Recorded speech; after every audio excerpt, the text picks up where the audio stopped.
Our last message series talked about how we can have freedom from the legalism of religious rules and rituals in Colossians chapter 2, verses 9 through 15.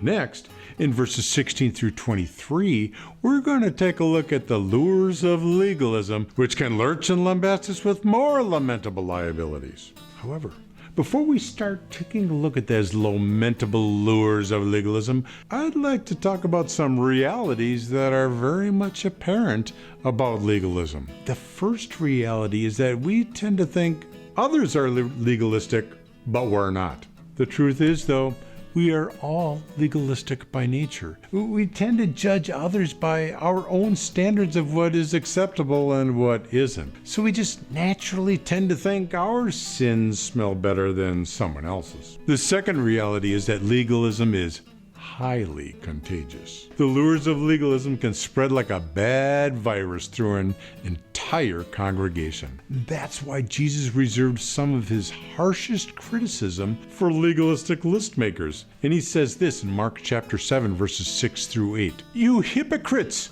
Isaiah was right when he prophesied about you, for he wrote, 'These people honor me with their lips, but their hearts are far from me. Their worship is a farce, for they teach man-made ideas as commands from God. For you ignore God's law and substitute your own tradition.'"